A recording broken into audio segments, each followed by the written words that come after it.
कहते हैं हमारी ही दुनिया में ना जाने कितनी दुनियाएं और बसती है, मगर इंसान सिर्फ उसे ही मानता है जिसे वो देख सकता है। काली अमावस की रात थी। चारों ओर सिवाय हवाएं और शोर के अलावा कुछ भी नहीं था। राजन को आज घर लौटने में देर हो गई थी। रात के सन्नाटे को वो अपनी साइकिल से चीरता हुआ चला जा रहा था। वो गांव की नदी तक पहुंचा ही था कि तभी उसे नदी के पास एक काला साया दिखाई दिया जो नदी के किनारे पानी को घूरे जा रहा था।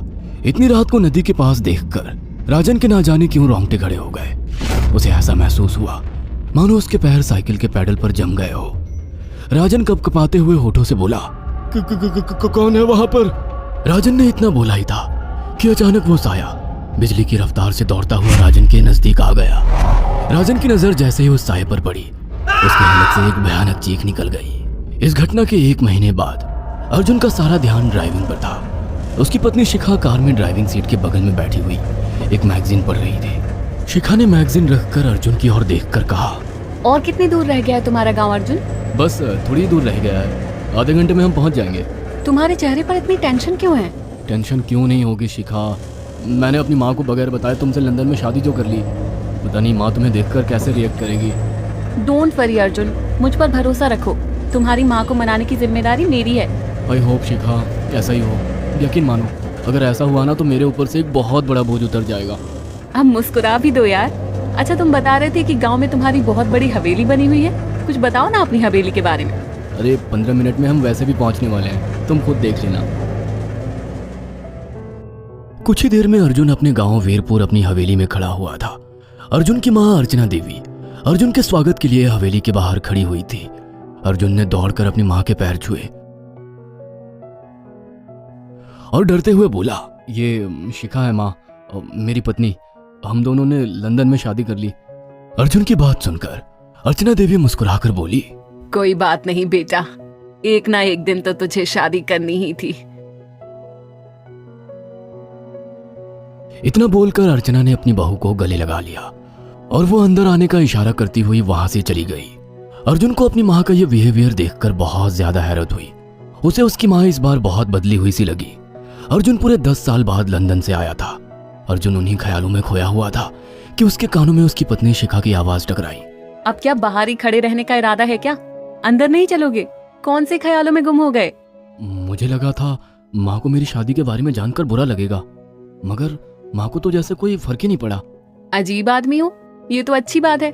मुझे मेहनत करने की जरूरत ही नहीं पड़ी। चलो अब अंदर भी चलो। अर्जुन और शिखा अंदर की ओर चले गए। अर्जुन ने देखा कि उसकी हवेली में सन्नाटा पसरा हुआ था। उसे याद था कि उसकी हवेली में बहुत सारे नौकर चाकर हुआ करते थे। डाइनिंग टेबल पर डिनर के दौरान अर्जुन अपनी माँ से जो बोला वो सुन उसकी पत्नी शिखा और रहस्यमय अंदाज में मुस्कुराकर लगातार देखे जा रही थी। माँ, हवेली के सारे नौकर कहाँ गए? मैंने सबको छुट्टी दे दी बेटा। लेकिन क्यों माँ, तुम्हें तो काम करने में बहुत ज्यादा तकलीफ होती होगी। नहीं बेटा, मुझे कोई तकलीफ नहीं होती। कुछ वक्त से मुझे सुकून और सन्नाटा अच्छा लगता है। अर्जुन इससे पहले अपनी माँ से कुछ कहता कि उसकी माँ ने उसे बोलने से रोक दिया। अर्जुन चुपचाप खाना खाने लगा। खाने के बाद अर्जुन और शिखा बेडरूम में चले गए। अर्जुन बेड पर सोच में लेटा हुआ था कि अचानक शिखा अर्जुन से लिपट गई और वासना का तूफान अपने चरम पर पहुंच गया था। अचानक शिखा को दरवाजे पर 2 लाल लाल आंखें दिखाई दिए। उसे ऐसा लगा जैसे कि कोई उसे देख रहा हो। शिखा ने तुरंत बेड से उठकर अपने कपड़े पहन लिए। क्या हुआ शिखा? अर्जुन, मुझे ऐसा लगा जैसे कोई हम दोनों को देख रहा हो। पागल हो गई हो क्या? हवेली में सन्नाटा पसरा हुआ है, एक भी नौकर चाकर नहीं है। तुम्हें वहम हुआ होगा।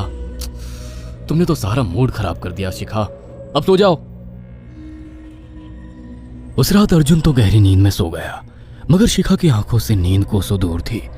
अगली सुबह शिखा जल्दी उठकर किचन की ओर चली गई, मगर उसने देखा कि उसकी सास अर्चना नाश्ता तैयार कर चुकी थी।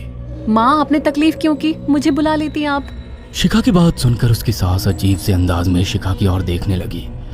उनके देखने के अंदाज में पता नहीं ऐसा क्या था कि शिखा को अपने रोंगटे खड़े होते हुए महसूस हुए। अर्चना धीरे धीरे करीब कदमों से शिखा के करीब आकर बोली, कोई बात नहीं बेटी, तुम्हें अब यहीं रहना है। तुम सिर्फ मेरे बेटे के साथ प्यार से रहो और जल्दी से मुझे एक पोता दे दो। काम की चिंता मत करो, वो सब मैं कर लूंगी। कुछ ही दिनों के बाद अर्चना गर्भवती हो गई। उसे हवेली में रहते हुए 6 महीने से ज्यादा वक्त हो चुका था और इन 6 महीनों में उसने नोट किया कि जब से वो गर्भवती हुई है उसकी सांस अचानक से आकर उसके पेट पर हाथ फेरने लगती और अजीब से अंदाज में उसके पेट को घूरने लगती।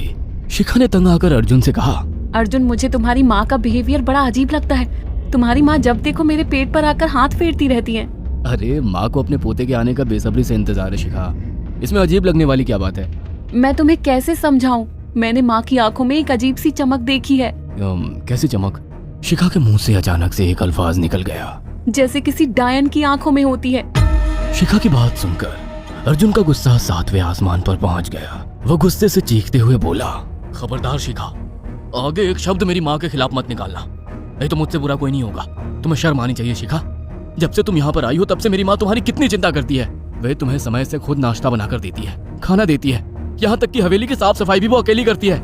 क्या बोलूं अब तुमसे, शर्म आती है मुझे तुम्हें अपनी पत्नी कहते हुए। इतना कहकर अर्जुन गुस्से से कमरे से निकल गया। शिखा अर्जुन से बहुत कुछ कहना चाहती थी मगर कह नहीं पाई। उसने महसूस किया था कि चाहे कितनी भी तेज आंधी और तूफान आए मगर हवेली के अंदर धूल की एक परत तक नहीं जमती थी और दिन ब दिन अर्चना के चेहरे की झुर्रियां कम होती जा रही थी। ऐसा लगता था मानो वो जवान हो रही हो। शिखा के अब 9 महीने कंप्लीट हो चुके थे और एक रात अचानक उसे प्रेगनेंसी पेन होने लगी। वो दर्द से तड़पने लगी। ये देखकर अर्जुन घबरा गया। वो दौड़ा दौड़ा माँ को बुलाकर लाया और बोला, माँ, हमें तुरंत शिखा को किसी अच्छे हॉस्पिटल में एडमिट कराना होगा। अर्जुन ने देखा कि उसकी माँ ने उसकी बात को सुना ही नहीं। वो तो बस शिखा के गर्भ की ओर आंखें फाड़ फाड़ कर देखी जा रही थी। अर्जुन एक बार चिल्लाकर कहा, माँ, हमें शिखा को इसी वक्त हॉस्पिटल में एडमिट कराना होगा। नहीं, शिखा की डिलीवरी हॉस्पिटल में नहीं, इसी हवेली में होगी। लेकिन इस हवेली में आपके और मेरे अलावा कोई नहीं है। तभी शिखा दर्द से तड़पने लगी। अर्चना ने अपने बेटे को धक्के देकर कमरे से बाहर निकाल दिया और दरवाजा बंद कर लिया। अर्जुन हक्का बक्का रह गया। अर्जुन दौड़ता हुआ गांव की ओर गया।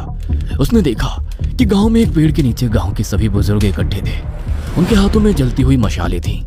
अर्जुन उनके पास पहुंच गया और बोला, मेरी मदद कीजिए, मेरी बीवी को प्रेगनेंसी दर्द हो रहे हैं। आप प्लीज किसी दाई को बुला लीजिए, जितना पैसा चाहिए देने को मैं तैयार हूँ। तभी उसके कानों में गांव के सरपंच की आवाज टकराई, बेवकूफ लड़के, तू अपनी बीवी को एक डायन के यहाँ पर मरने के लिए छोड़ आया। क्या कहना चाहते हैं आप? आप जानते हैं आप क्या कह रहे हैं? वही जो तू सुन रहा है। तेरी माँ एक डायन है। इन गांव वालों के हाथों में जो मशाले देख रहा है ना, हम तेरी ही हवेली में आग लगाने जा रहे थे। तेरी माँ ने इस गांव में ना जाने कितने नौजवानों को मार कर खाया है। तेरी माँ एक डायन है। लगता है आपका दिमाग खराब हो गया है। आप जानते भी हैं मैं कौन हूँ? हाँ, मैं जानता हूँ। तू ठाकुर धीरेन्द्र प्रताप का बेटा है। तेरे पिता को शक हो गया था कि तेरी माँ एक डायन है, इसीलिए उन्होंने तुझे हमेशा उससे दूर रखा। पहले तेरी माँ ने तेरे पिता को मारा और धीरे धीरे करके वह हवेली के सारे नौकरों को मार कर खा गई और फिर गांव वालों को भी मारने लगी।